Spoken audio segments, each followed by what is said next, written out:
Eu falei Lucas 2, mas eu vou ler primeiro o 5.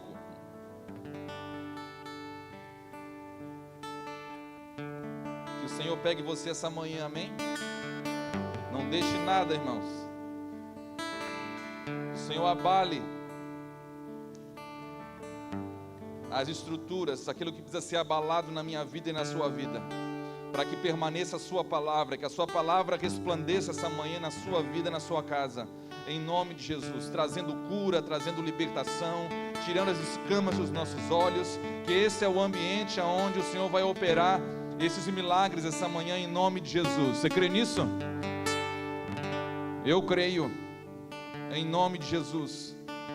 Nós vamos ler o 5, mas em Lucas 8, eu estava no 2, falei para o 5, irmãos, agora eu estou falando do 8, coisa louca.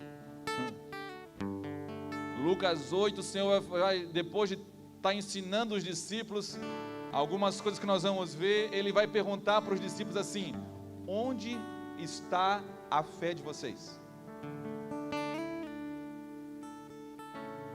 Esse é o tema da nossa mensagem de hoje de manhã. Onde que está a sua fé? Onde está a minha fé? Onde está a nossa fé hoje? Aonde que nós repousamos a nossa fé? Você vai ver que os discípulos, não só a multidão, mas até mesmo os discípulos, eles eram tentados, irmãos. Uma hora estava olhando para o Senhor, uma hora estava olhando para outra coisa, uma hora estava confiando, uma hora não confiava mais, Jonas. Eles ainda estavam vivendo de altos e baixos. No mesmo dia ia do céu para o inferno. Já viu crente assim? O cara amanhece no céu, irmãos. Crê em tudo.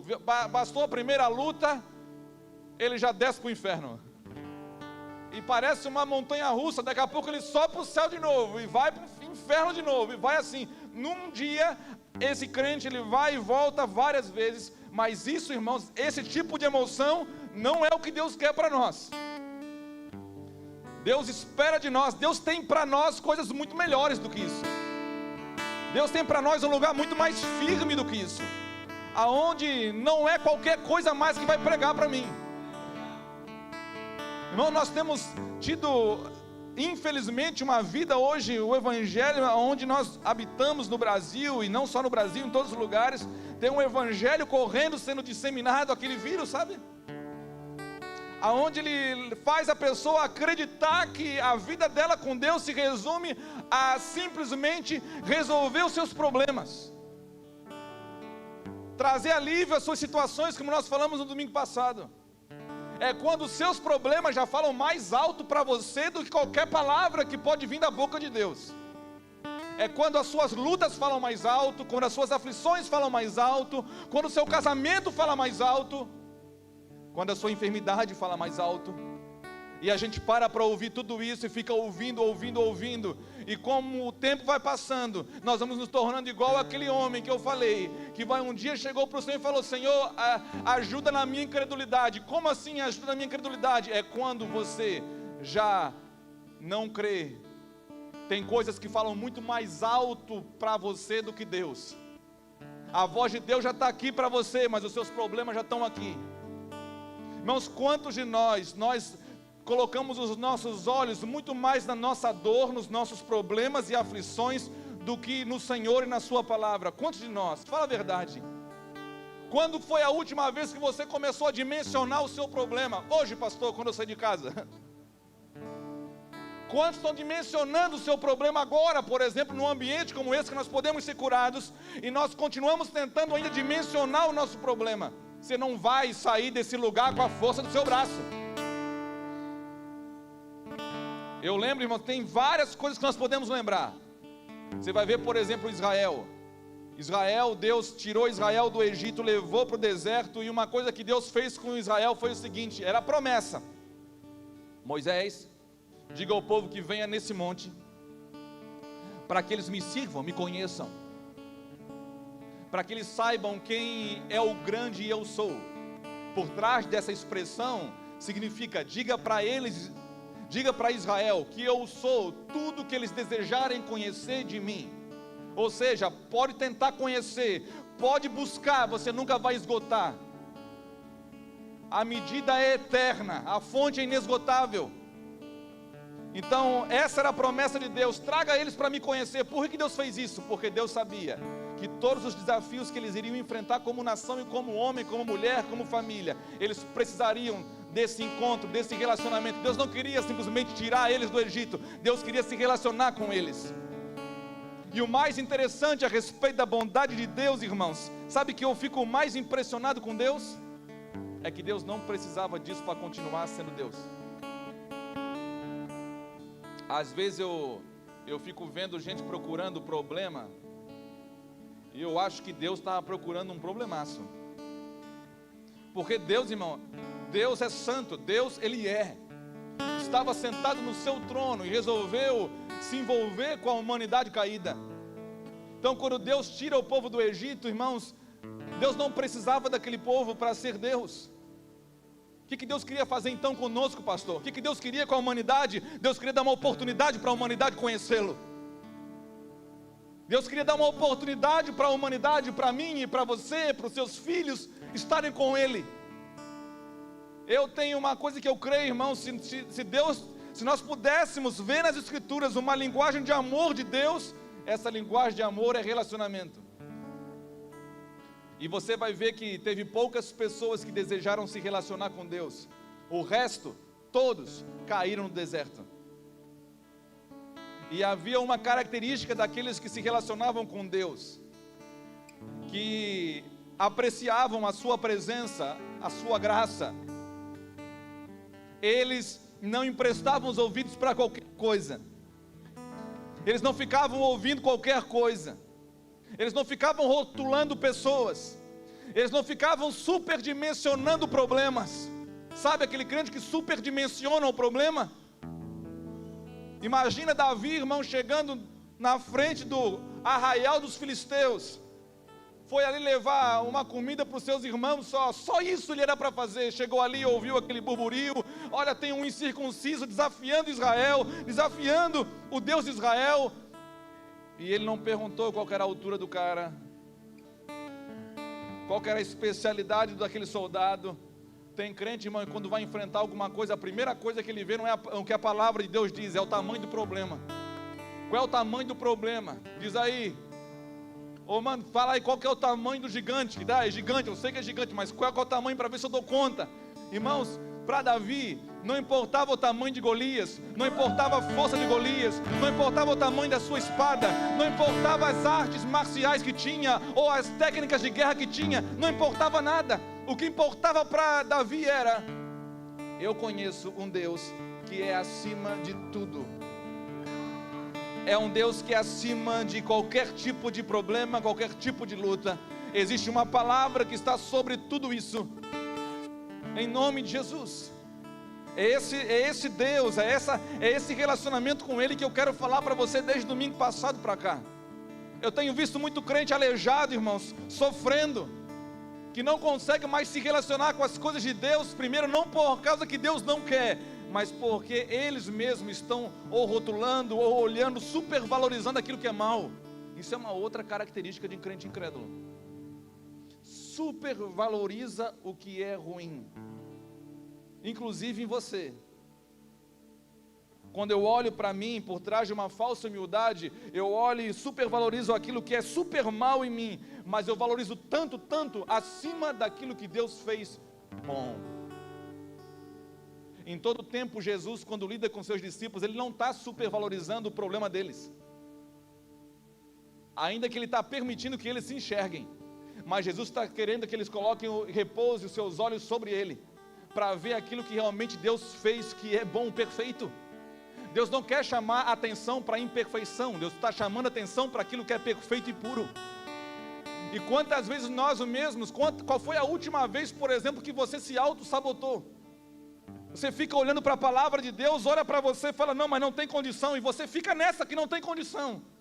Não, irmãos, tudo que Deus vai fazer, eu já sei que não há nada em mim capaz de suportar. Eu já sei que não há habilidade suficiente, não há inteligência suficiente, não há recurso suficiente, mas eu não posso parar nisso. Eu não posso parar nessa constatação incrédula, ainda que seja verdade. Mas isso, irmãos, não pode tirar os meus olhos do Senhor e falar: não, mas tudo que vai acontecer é por meio dele. Ele é especial. Ele é especial. Irmãos, nós vamos ver que depois de Jesus ensinar os seus discípulos, mostrar milagres, operar tantas coisas, em Lucas 8, quando eu falei que o Senhor pergunta para aqueles discípulos dentro de um barco, Ele pergunta para eles: olha, onde está a vossa fé? Irmão, depois de ver tanto milagre, os caras pensar que vão morrer. Quantas vezes, irmão, o Senhor está tão perto, a gente se comporta como se Ele não estivesse conosco. Eu tenho crido na palavra de Deus, tenho procurado crer nessa palavra, e essa palavra diz que nós vamos ter aflições, nós vamos ter lutas, e a grande promessa é que o Senhor estaria conosco. Quantas vezes nós estamos dentro do nosso barco, depois de tantos milagres, irmãos, Deus operando milagres, mostrando o seu poder, como os discípulos, daqui a pouco entra num barco, o Senhor fala: olha, depois do sermão da montanha, vão agora para o outro lado. Eles entram num barco, o Senhor vai dormir, e eles ficam apavorados. Como que pode, depois de tanto milagre, depois de ver o poder de Deus, eles ainda acreditar que o que tem fora do barco é maior do que aquele que está dentro do barco? E o Senhor está fazendo uma coisa conosco, escute aqui, olha para mim. O Senhor vai fazer de tudo na minha e na sua vida, para tirar os seus olhos do lado de fora e achar aquele que está sentado no trono, que habita dentro de você. O Senhor não tem problema com tempo para isso. O Senhor não está preso ao nosso calendário. O Senhor não está preso às conjecturas desse mundo, às situações, à economia. O Senhor não está limitado a nada disso. Então Ele vai fazendo, Ele vai nos conduzindo para quê? Para que nós venhamos a tirar os nossos olhos daquilo que está roubando a nossa fé. Quando Ele perguntou isso, aonde está a fé de vocês? Ele está perguntando para discípulos, Ele não está falando para a multidão, Ele está falando para aqueles que caminham com Ele. Onde que está a fé de vocês? Até agora, vocês estavam vendo eu operar milagres, eu curando enfermos, todos os enfermos que traziam, ele curava. E agora nós estamos dentro de um barco e vocês chegaram a pensar, a cogitar, que depois de eu ter dado uma ordem para vocês ir para um outro lugar, nós não iríamos chegar lá. Foi a mesma incredulidade que Israel teve. O Senhor falou: eu vou tirar vocês do Egito, vou levar vocês para uma terra que mana leite e mel. Somente 3 acreditaram: Moisés e os 2 espias, Josué e Calebe. Toda uma nação, irmãos, ela caiu prostrada no deserto porque não creu. O Senhor falou para eles não ir julgar a terra para ver se era boa ou não. O Senhor vai lá e espia e vê a terra que eu vou dar para vocês. Só Josué e Calebe, Pablo foi lá e não começou a medir o problema. Os outros irmãos, 10 que foram, começaram a ver, olha, não somente medir, o problema de medir problema, irmãos, o problema de maximizar o problema quando nós somos incrédulos, é quanto mais você maximiza o problema, você destrói você mesmo. Porque à medida que eles viam, os caras são gigantes, e aos olhos deles, nós somos como gafanhotos. Eles não somente superdimensionavam o problema, a aflição que eles julgavam que iriam enfrentar, mas eles diminuíam a respeito do que Deus enxergava neles mesmos. Deus não estava querendo falar para eles: olha, confie na força do braço de vocês. Não é isso que eu estou pregando essa manhã. Não confie na força do seu braço. Por mais que você tenha braço, por mais que você tenha coisas que podem dizer para você: eu tenho alguma coisa que eu possa confiar. Não confia. Israel, quando toda vez se confiava na força do seu braço, homens, na palavra de Deus, toda vez se confiavam na força do seu braço, eles caíam por terra, se decepcionavam. Agora, quando Deus fala para aqueles homens: vão lá, olha a terra, somente 2 voltaram falando para Israel: olha, o que vocês estão fazendo? Não desistam, a terra é boa, o Senhor falou que vai entregar ela, e se o Senhor falou que vai entregar ela, não duvidem, não duvidem. Aonde está a sua fé? Em nome de Jesus. Deixa aberto em Lucas 5. Eu vou ler Lucas 5. Prometo, irmãos. Mas tem um negócio em Lucas 2 que eu vou ter que falar antes mesmo, não tem jeito. Uma expectativa santa, irmãos. Uma coisa linda que acontecia e eu creio que Deus precisa restaurar isso nos nossos dias. Não é esperar, mas é esperar a coisa certa. Não é ter expectativa de alguma coisa acontecer, mas é ter expectativa certa, alinhada com as Escrituras. Não é crer em alguma coisa, mas crer segundo as Escrituras.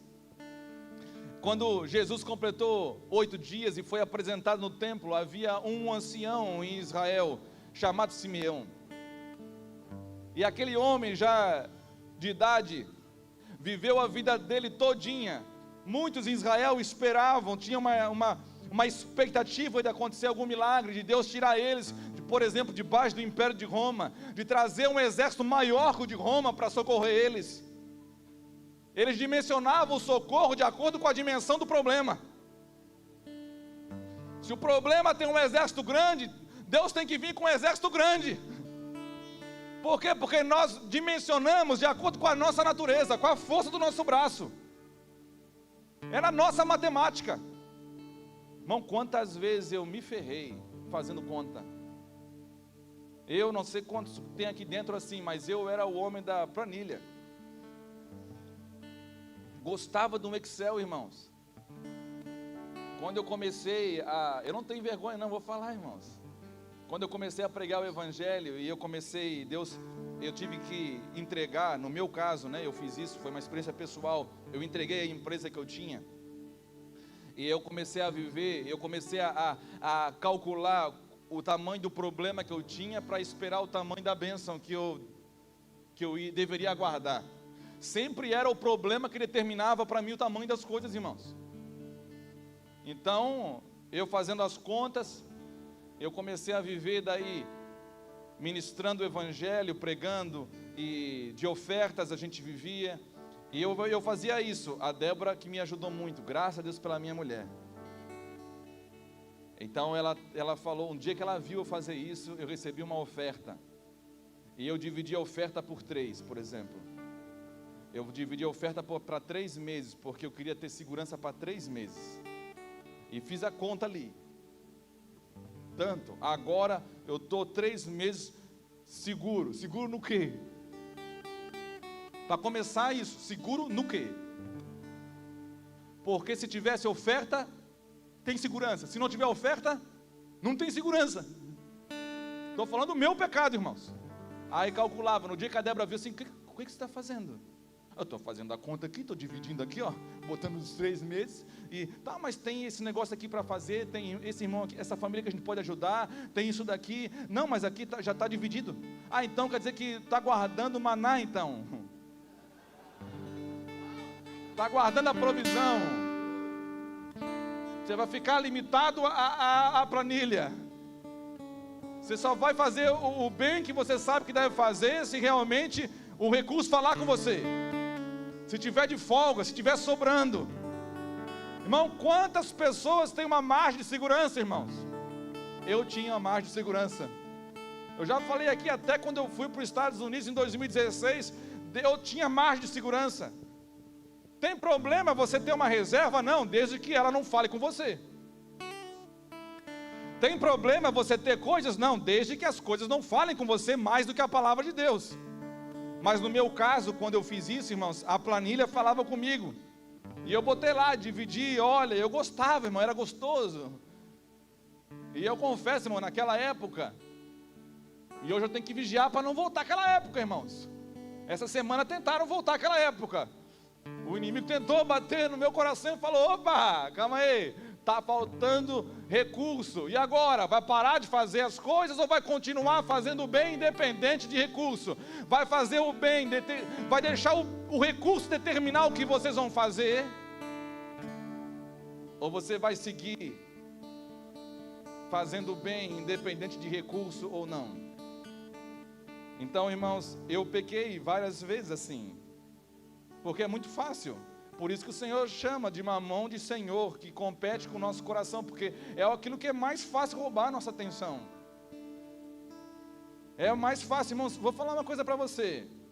Quantos aqui por dinheiro já desistiram de fazer alguma coisa porque ia fazer, sabia que tinha que fazer, não tem dinheiro, não fez?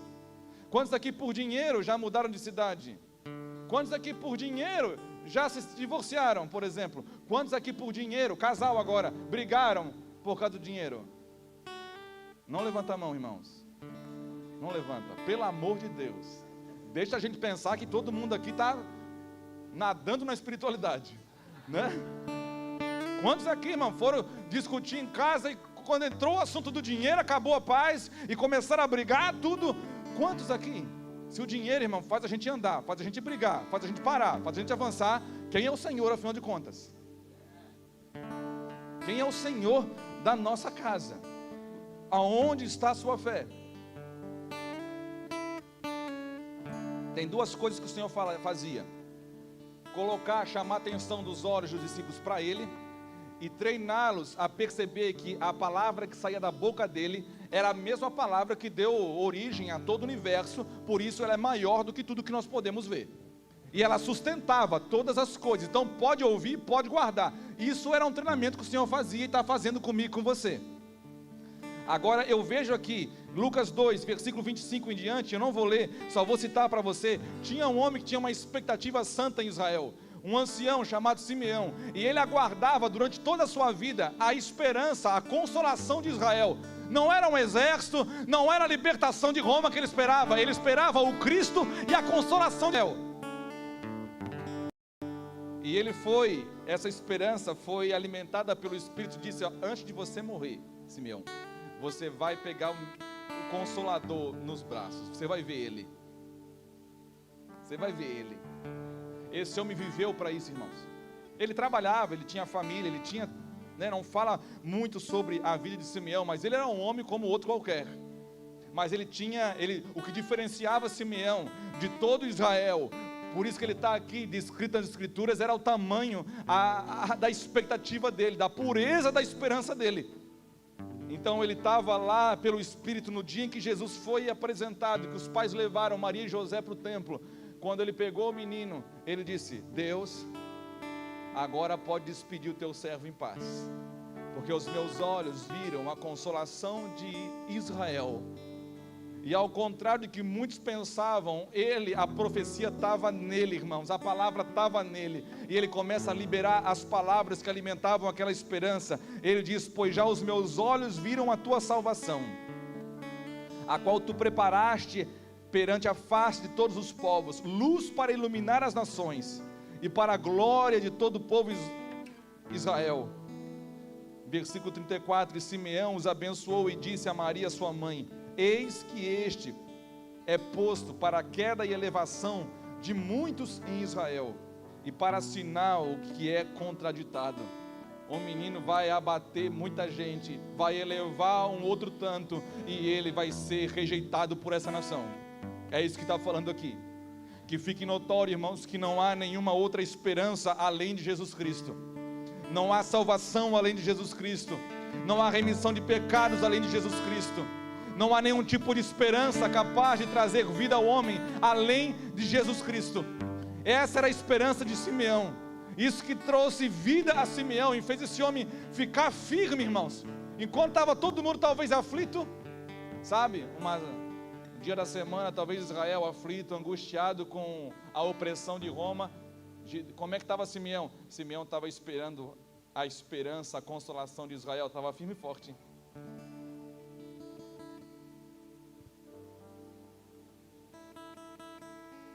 Como é que está a sua esperança quando você compara com a esperança da nossa nação, por exemplo? O que te move, as expectativas? Vamos voltar lá para Lucas 5 agora, vamos ler. Quando o Senhor chama a Pedro, o que Ele faz com Pedro? Irmão, nós não deveríamos amar nada e ninguém mais do que a Deus. O amor a Deus irá colocar os outros amores em ordem. Eu quero falar uma coisa para você: à medida que você olha para o Senhor e é encharcado por esse amor, os seus valores e os seus princípios vão sofrer fortes mudanças. Se prepare para mudanças, amém? Você já viu alguém que se converteu e ele declara assim: olha pastor, eu não sei, mas depois que eu vim para cá, me converti, a minha vida virou de cabeça para baixo. Conhece alguém assim? Sabe por quê? Porque o Senhor, quando Ele entra na vida de alguém, uma das coisas que Ele vai fazer é tirar os seus olhos da onde você tem costume de colocar e colocar os seus olhos nele.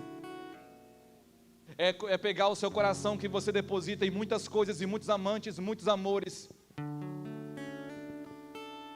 que determinam a sua vida, para onde você vai, se você vai ou se você não vai, se você faz ou se você não faz, e Ele vai colocar o seu coração nele. Por isso que eu falo para você, à medida que nós olhamos para Ele, à medida que nós entregamos a nossa vida para Ele, à medida que nós cremos nele de fato, não é estar perto dele, gente, não é estar perto, não é estar num lugar desse ouvindo uma palavra legal sobre Ele, é buscar um lugar de relacionamento seguro com Jesus Cristo, é buscar um relacionamento real com Jesus Cristo, a qual Ele vai fazer exatamente isso daqui na sua vida. Ele vai inverter os valores, Ele vai mexer nos seus princípios. É como se o mundo virasse de cabeça para baixo. Por quê? Porque aquilo que determinava a sua segurança ontem, não é mais hoje. E você, no meio daquela luta ali, no meio do aprendizado, Jesus ama os discípulos. Nós vamos ver, Jesus opera milagres, ensina Pedro batendo cabeça, e Ele ainda continua amando, Ele está ensinando. Pedro, presta atenção, Pedro, o que te moveu até agora não é a mesma coisa que eu estou te ensinando, que te moverá no reino dos céus. A sua esperança, Pedro, que agora o que determina ela não é a mesma coisa que eu estou te ensinando, Pedro. Pedro, até hoje você viveu pela força do seu braço, Pedro. A sua esperança, enquanto você tinha braço para suportar, você tinha esperança. Quantos crentes vivem assim? Ah, eu tenho fé, pastor, enquanto você tem braço. E quando não tem braço mais? Eu vou falar para você o que Deus vai fazer. Deus vai dar um jeito de baixar o seu braço. Porque Deus não quer que a sua fé seja ancorada em nenhum outro lugar, a não ser na pessoa do seu Filho Jesus Cristo, aonde nós temos a remissão, a purificação dos nossos pecados, aonde nós temos a esperança de salvação, a qual Simeão esperava para Israel. Não só salvação, mas consolação. A consolação para todos os nossos problemas.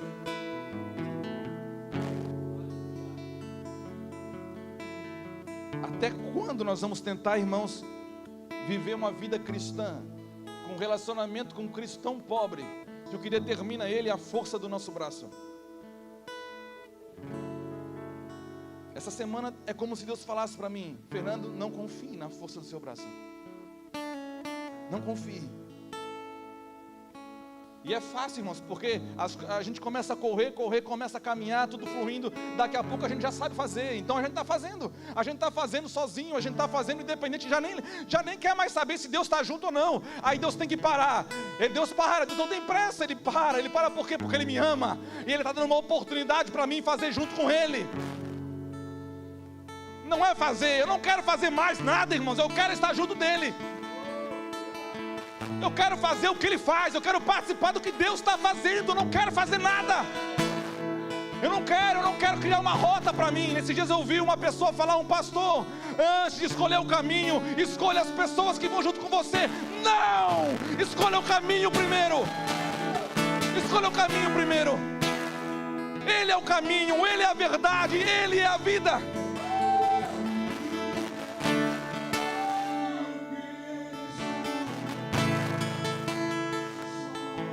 Sim, Jesus.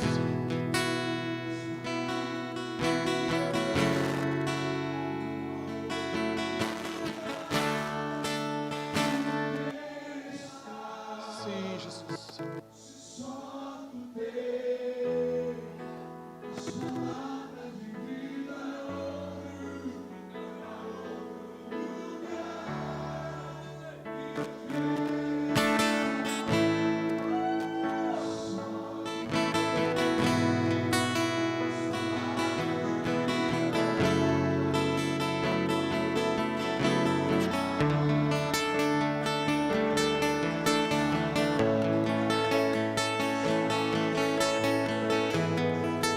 Escolha, irmãos, antes de escolher as pessoas que vão no barco com você, escolha o barco que você vai entrar. Por quê? Porque se você estiver no mesmo barco que Cristo está, nós estaremos juntos. Mas eu quero falar, se você não estiver indo para o mesmo lugar, nós não estaremos juntos. Ainda que nós estejamos debaixo do mesmo teto, nós não estaremos juntos. Nós vamos nos encontrar sim, indo para o mesmo lugar, perseguindo o mesmo caminho, seguindo a voz do mesmo homem. E Jesus treinava eles. Jesus vai de encontro, irmãos. Nós vamos ver aqui em Lucas 5. Jesus chega na praia, irmãos, tem um monte de barco. Ele mira o barco de Pedro, Tiago e João. Quando Deus está olhando para você, não tem como você fugir.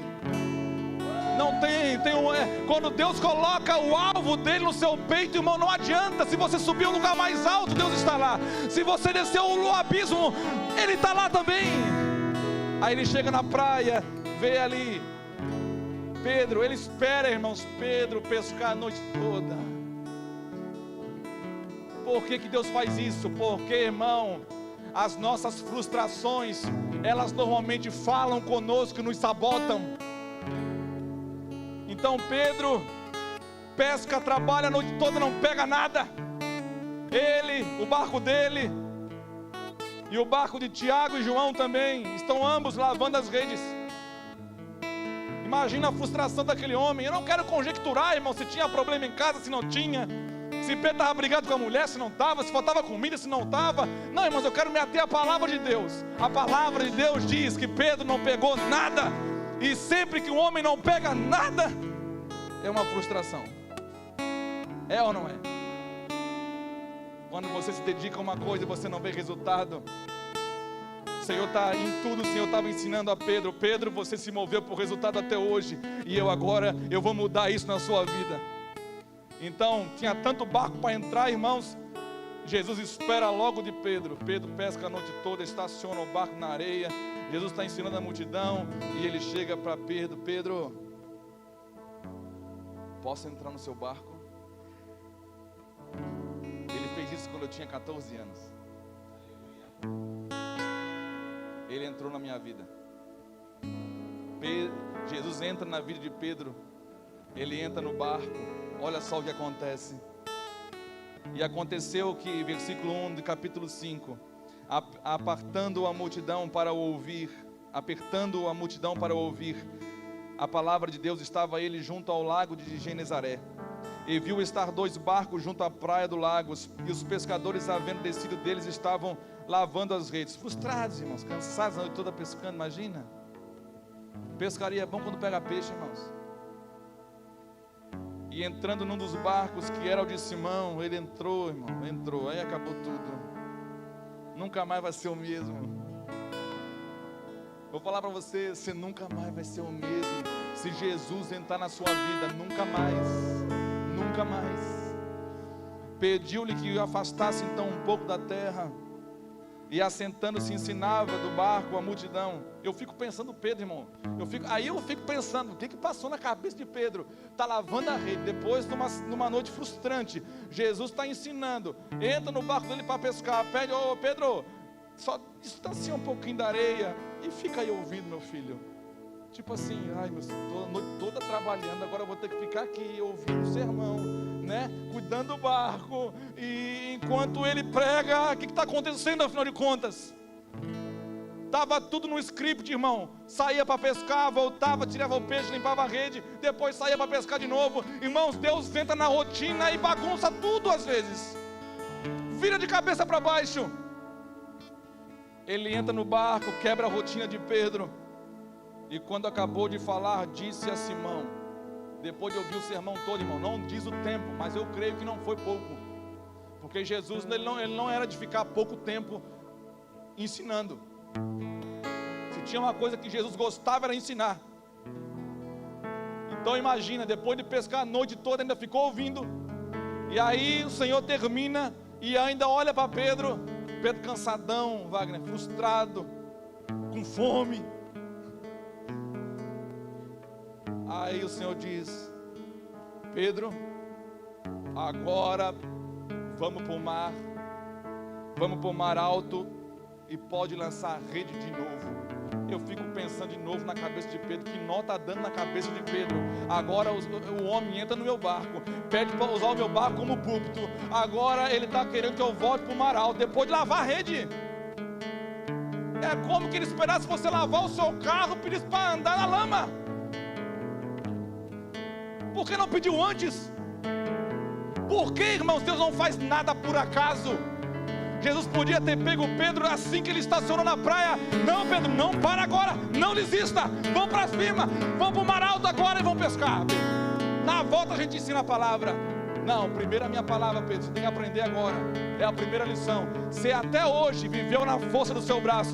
De hoje em diante, pelo que eu tenho para fazer na sua vida, você vai ter que andar pela minha palavra, não mais na sua força.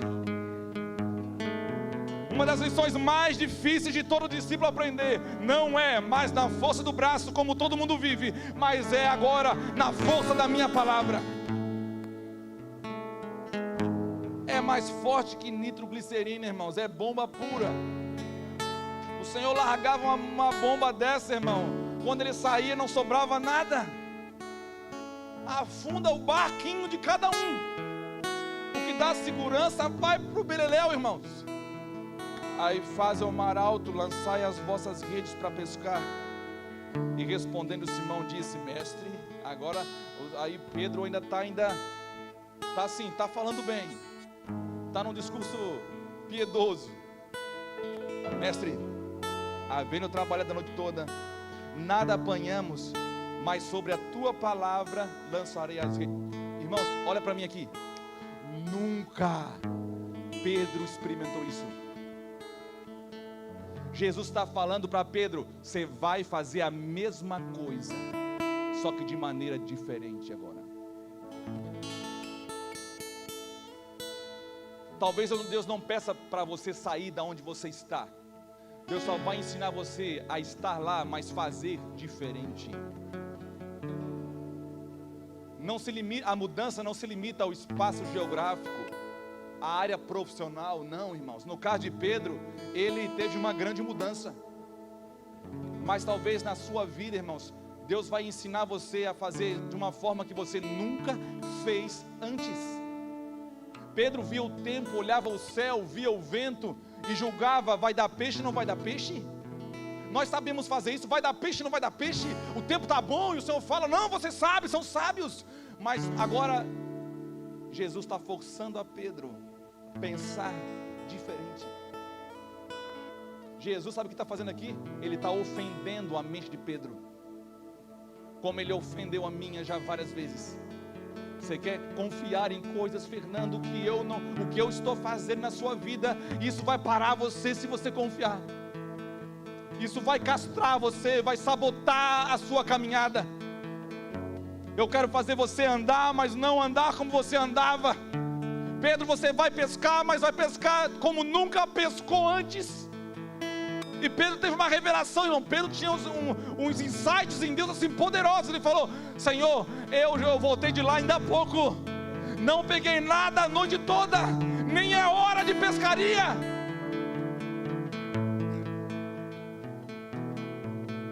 Mas Pedro começou, irmão, Pedro estava botando um pé num lugar de revelação sobrenatural de Deus. Quando ele falou assim, ó, mas sobre a tua palavra eu vou pescar. Irmão, você tem que fazer, sabe o que pela palavra de Deus? Tudo. Eu não estou com vontade de continuar casado, mas Senhor, sobre a tua palavra eu vou continuar. Senhor, eu não estou com vontade, Senhor, eu já tentei isso várias vezes, não tem mais jeito, Senhor, mas agora chegou quem pode mudar a situação, irmão, de verdade. Então sobre a tua palavra, Senhor, está escrito, e eu me movo pelo que sai da sua boca. Mestre, havendo trabalhado toda a noite, nada apanhamos, mas sobre a tua palavra eu vou lançar a minha rede. E fazendo assim, colheram uma grande quantidade de peixes, e rompia-se-lhes a rede. E fizeram sinal aos companheiros que estavam no outro barco, para que os fossem ajudar, e foram e encheram ambos os barcos de maneira tal que quase iam a pique. E E vendo isto, Simão Pedro prostrou-se aos pés de Jesus, dizendo: Senhor, ausenta-te de mim, que sou um homem pecador.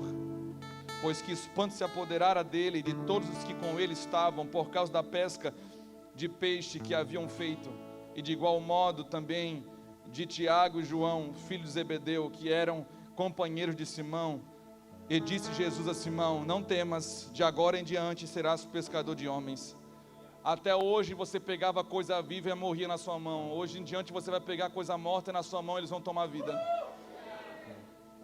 Vou inverter tudo, Pedro. Vamos inverter tudo. Você vai aprender a andar na minha palavra, Pedro. Irmão, eu tiro várias lições aqui. Primeiro, nós precisamos de um encontro com Jesus urgente, que não vai fazer da gente simplesmente religiosos, membros de uma denominação evangélica cristã, mas nós precisamos de um encontro com Deus especial, ao ponto de Ele entrar na nossa vida, e nós entrarmos na vida dEle, de Ele mexer com a nossa realidade. Deixa Ele mexer. Quando Ele entra, deixa a palavra de Deus. As escrituras dizem que a fé vem pelo ouvir, e ouvir pela palavra. Deixa Deus falar com você pela sua palavra. Deixa Deus falar com você pela sua palavra. Leia como se fosse Deus falando com você. E se você, pastor, como é que eu faço? Obedeça. Começa a obedecer. Pedro podia dar todas as explicações para Jesus, plausíveis para não seguir o que ele falou. Senhor, não é hora para pescaria, nós pegamos a noite toda, acabamos de lavar a rede, não vamos sujar de novo, Senhor. Vamos fazer isso daqui outro dia. Até quando, vaso, você vai dar desculpa para Deus?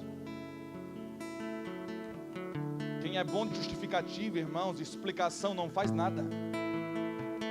A gente gasta muito tempo explicando, tentando formar uma base para justificar a nossa vida, mas o que Deus quer mesmo é que você ouça Ele e obedeça. É isso que Ele está ensinando para os discípulos. O que eu quero é que vocês tirem os olhos aonde vocês colocaram e coloquem os olhos em mim, para que vocês ouçam a minha palavra e obedeçam.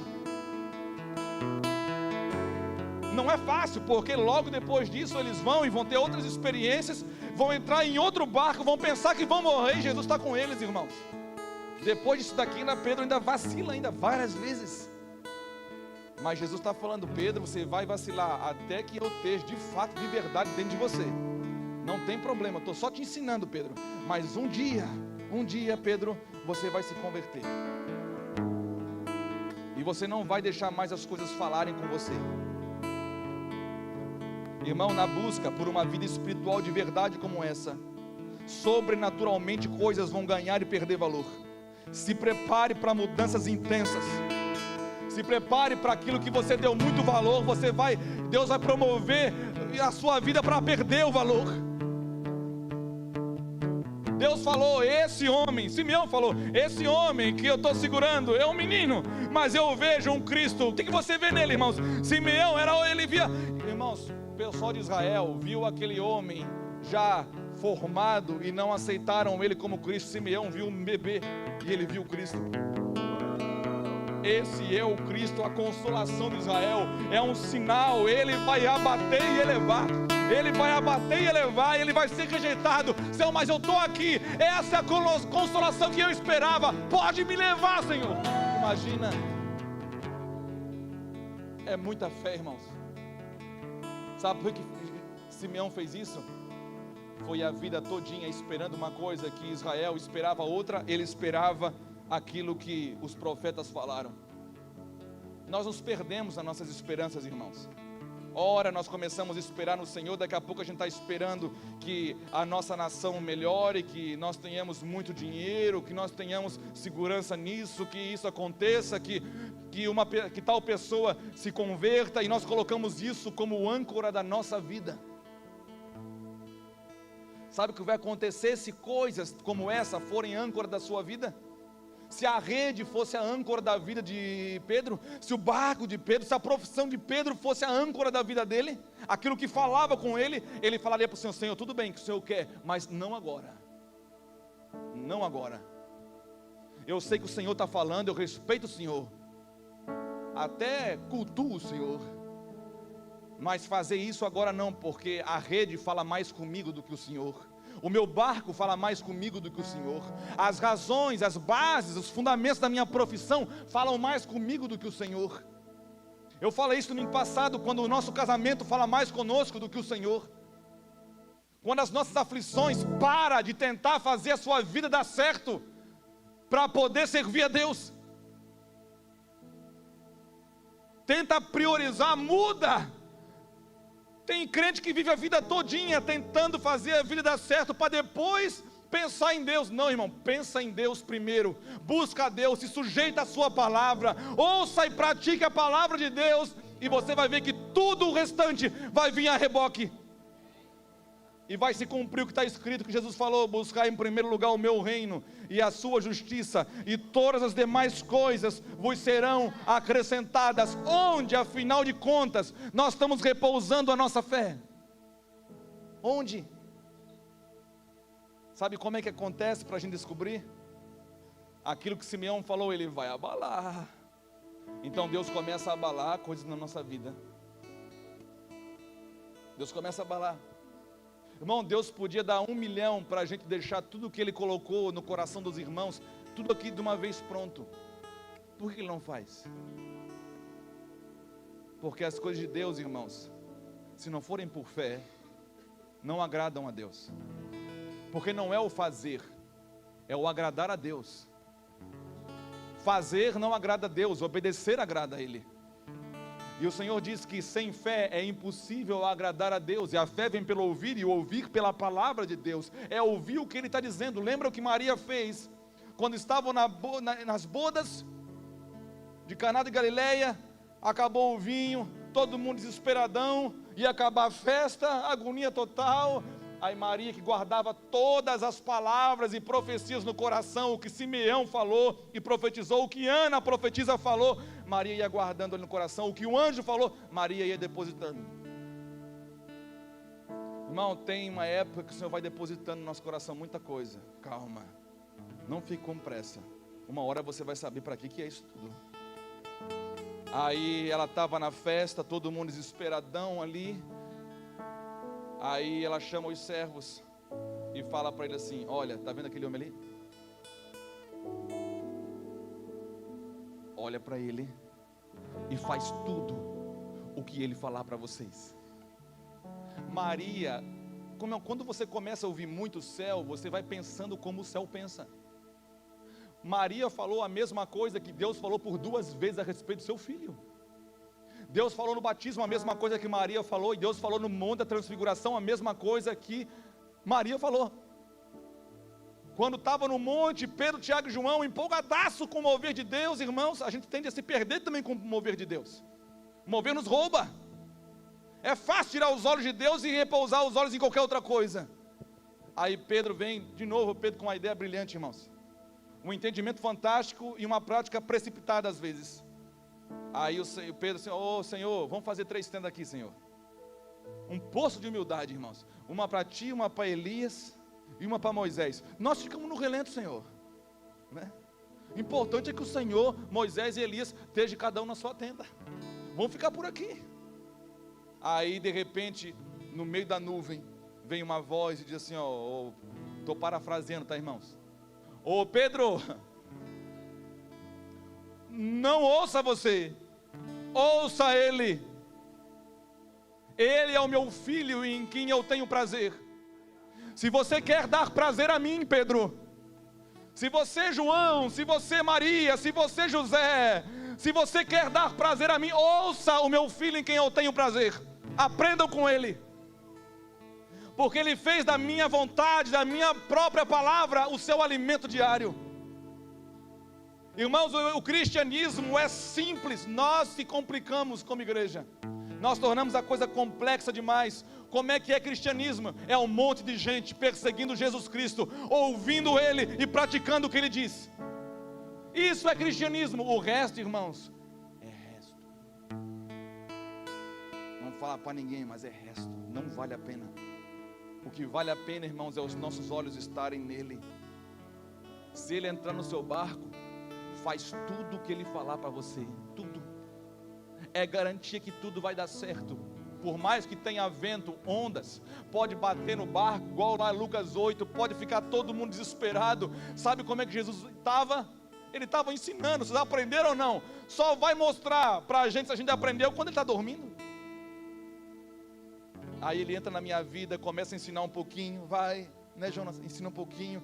De repente você pensa que está sozinho e começa a vir as aflições. Irmãos, ele prometeu já que você teria aflições até o final da sua vida, que ele estaria com você até o final da sua vida. Mas ele está dormindo, mas ele está junto. A palavra dele tem o poder, ele dormindo, ele acordado. Ele falou, vai para o outro lado, então vamos para o outro lado, gente. O que vai determinar as coordenadas é o vento? São as ondas? Ou é o que ele falou? Deus deu uma palavra, prepara a minha igreja até que eu venha. O que vai determinar isso, a gente fazer ou não? Vai ser as condições financeiras? Vai ser a condição do país? Vai ser política? Nada, irmãos, pode alterar o que Deus falou. Vai chegar uma hora que os crentes vão ter que abraçar, ou abraça o que Deus falou, ou vai dar ouvidos a qualquer outra coisa que vai impedir você, vai parar você. E outra coisa legal, irmão, já estamos terminando, que eu aprendo também nessa história linda de Pedro. Quando Jesus entra no barco de Pedro, ele automaticamente mostra para mim e para você, que antes dele, você dava conta com a força do seu braço. Agora, depois dele, não há mais como ficar sozinho. O que ele faz na vida de Pedro, Pedro tem que chamar Tiago e João. Ele está falando para mim e para você. O que vocês viveram antes de mim é uma coisa, vocês viviam sozinhos. Agora, depois de mim, eu vou conectar vocês uns aos outros. Vocês não vão conseguir fazer o que eu quero sozinhos. Então, se você não gosta de gente, eu quero falar, tem que se converter. Porque Deus vai fazer você ficar perto de pessoas. Deus vai fazer você se conectar a pessoas, sem rotular elas, porque o rótulo limita a nossa fé. Ah não, mas é o irmão que é um pecador, é o adúltero, é aquele que dá pornografia, é aquele ladrão. Não, irmãos, não lide com as pessoas debaixo de rótulos. Não lide com as pessoas com base no rótulo. Mude o rótulo. Aquele que Jesus morreu por ele, é aquele que está ali o sangue do Cordeiro sobre ele, é aquele que Deus amou, independente do que fez ou faz, independente. Um dia eu estou numa quarta-feira lá em Itajaí, era responsável por pregar no culto de quarta sempre. E foi uma quarta-feira muito ruim, muito difícil, dia mal mesmo. E eu não queria pregar, irmãos. Foi quando Deus me ensinou uma lição. E eu comecei a ligar para eu liguei para uns 5 pastores da igreja. Lá tem um monte, né? Liguei para uns 5.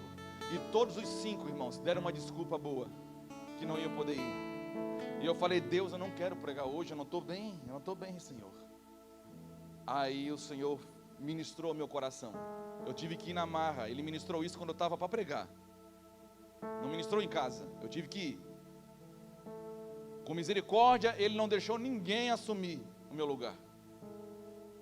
Aí eu fui.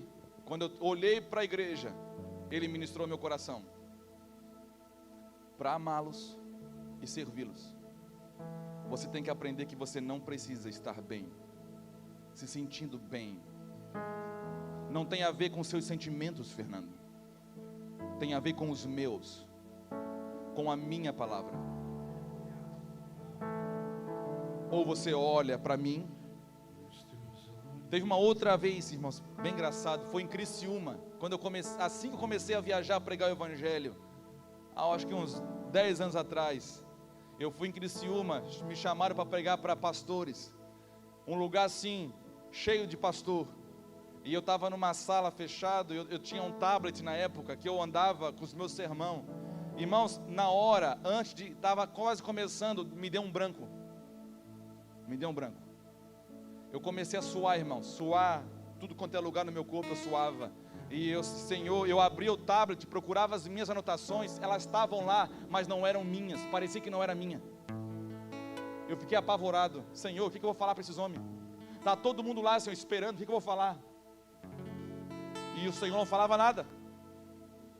Nada, irmãos. Me deixou ali, o barco balançando, ele dormindo. Oh, desgraça. Senhor, o Senhor não sabe que a gente vai morrer. O Senhor fala assim: quem vai morrer? Eu não falei para vocês sair daqui para o outro lado. Eu só estou dormindo. Você vai ter duas formas de fazer a travessia, irmãos: batendo cabeça ou confiando em Deus. Deus chamou Israel para o monte para mostrar para eles: vocês vão ter duas maneiras de botar o pé no deserto, ou depois de descobrir, se relacionar comigo e me servir, ou sozinhos. Para enfrentar tudo no deserto, vocês vão precisar se relacionar comigo. Aí, Jesus dormindo no barco, irmãos, eu fui lá, peguei o microfone. Quando eu botei a mão no microfone, que eu ia abrir a boca, eu senti uma coisa no meu coração assim, porque lá dentro eu estava tremendo igual vara verde, branco. Eu não sei disfarçar quando o Senhor não está presente. Não tem como. Tem gente que consegue fazer culto quando Deus não está. Eu não consigo. Graças a Deus. Se Ele está, irmão, pode falar uma palavrinha só, a gente já faz, né? Igual diz o meu amigo Júnior: quando Jesus está, pode até cantar tirei pão no gato, que a gente cai na unção.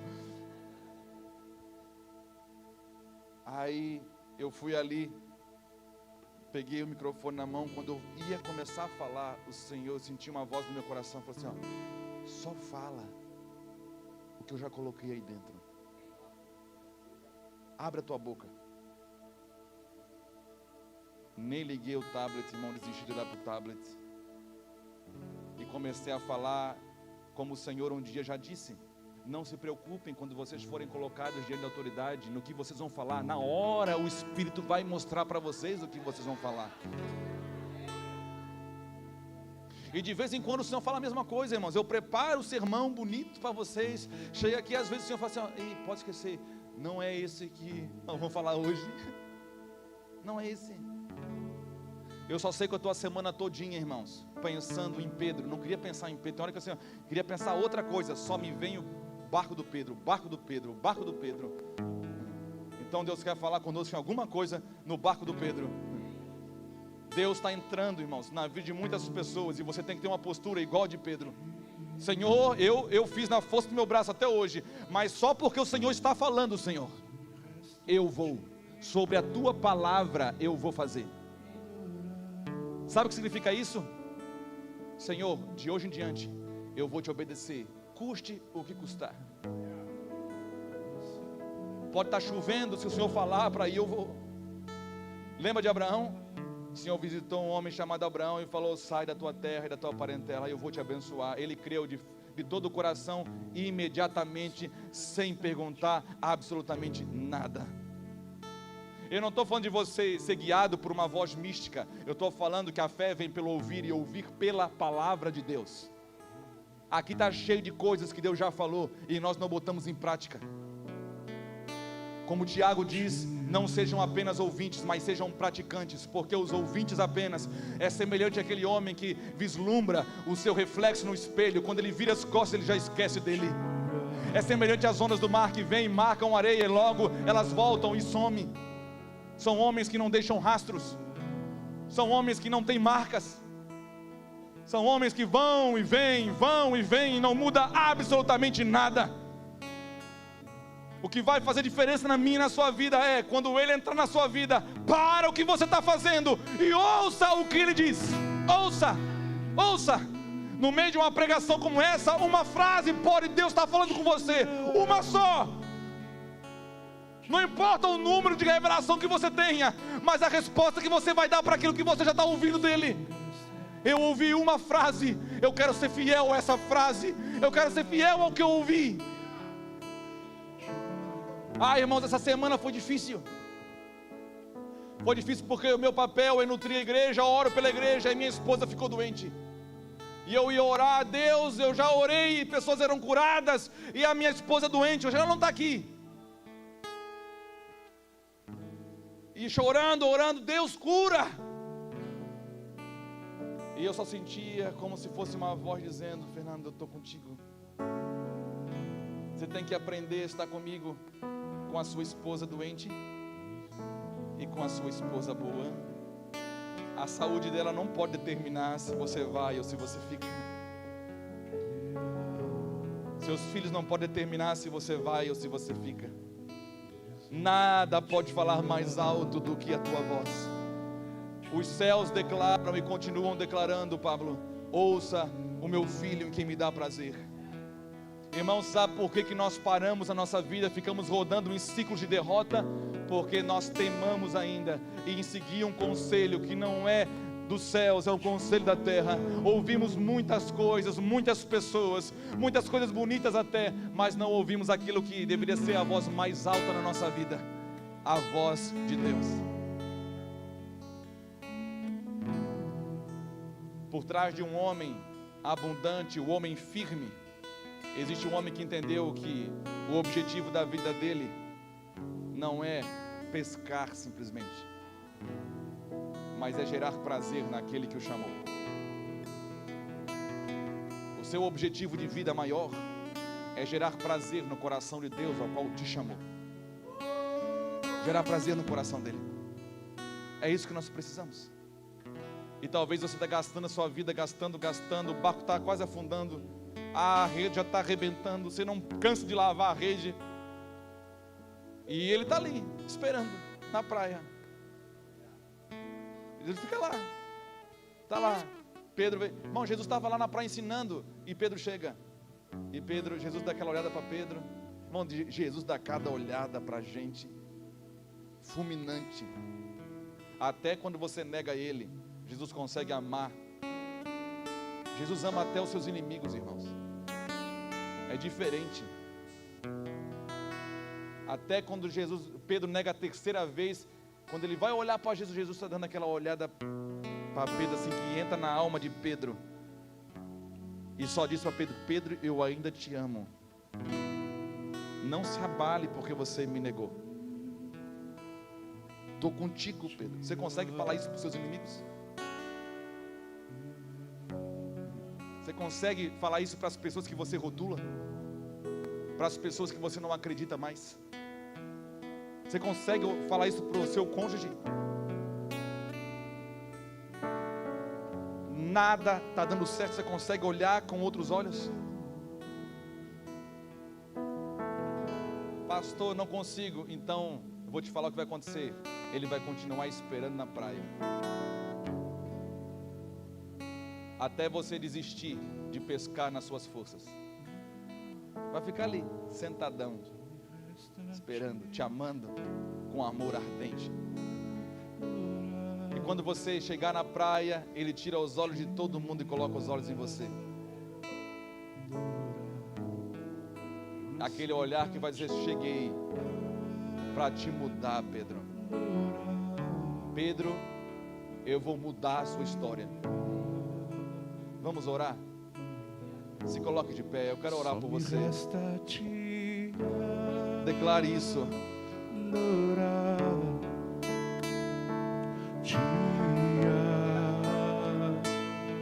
Sim, Jesus. Qual é o seu maior desejo hoje? Qual é o seu maior desejo?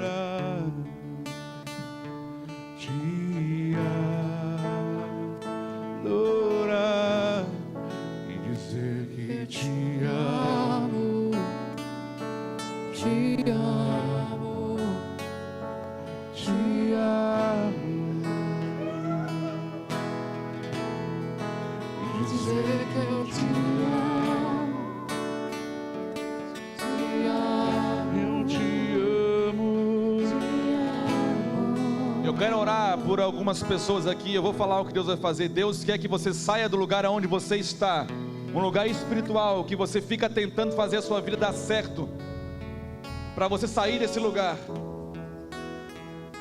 e vir para um lugar onde você pode ouvir a palavra de Deus, estar com Ele, aonde a meta, o propósito da sua vida não é fazer a sua vida dar certo,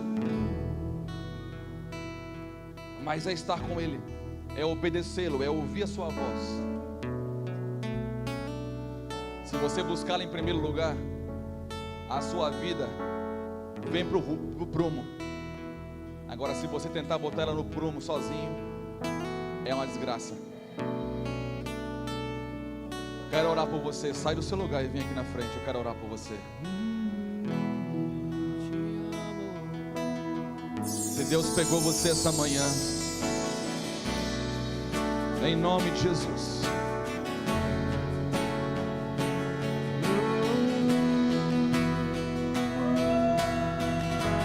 sim, Jesus.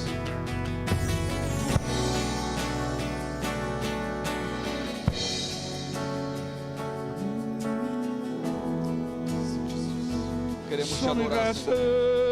Só me resta te adorar, te adorar. Eu nasci pra te adorar, te adorar, te adorar, Senhor. Eu só quero te adorar, Senhor. Te adorar. Se renda a Ele, em nome de Jesus. Só me resta te adorar, te adorar. O sol, a lua, estrelas e o mar, nada se compara ante a tua formosura. Os homens, os reinos, principados, os homens, os reinos, principados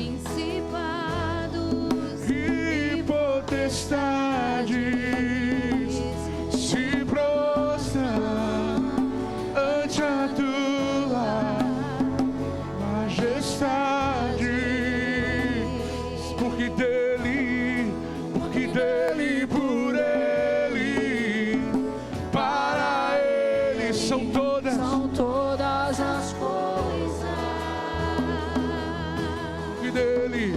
Porque dele, por ele, para ele, todas as coisas. minha vida, minha casa, minha família, porque dele, por ele, para ele, são todas as coisas.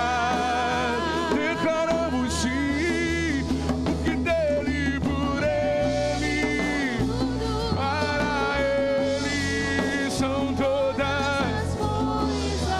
Oh, só me resta, Senhor, só me resta te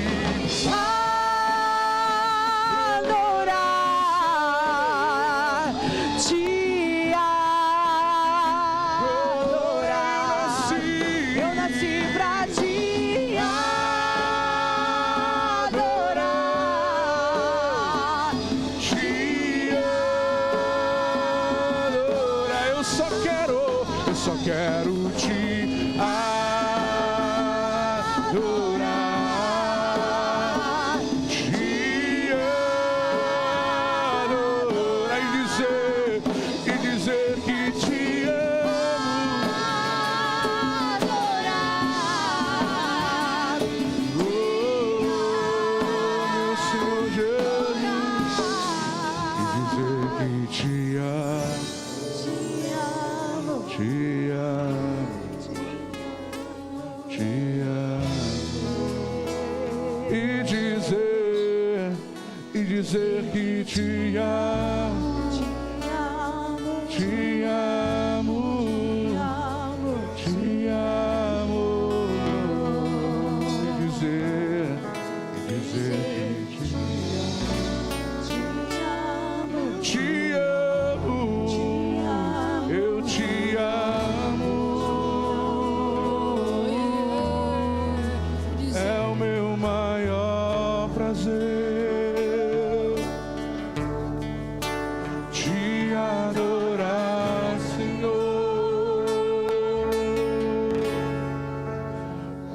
prostrado aos teus pés, canto uma nova canção, adoro a ti.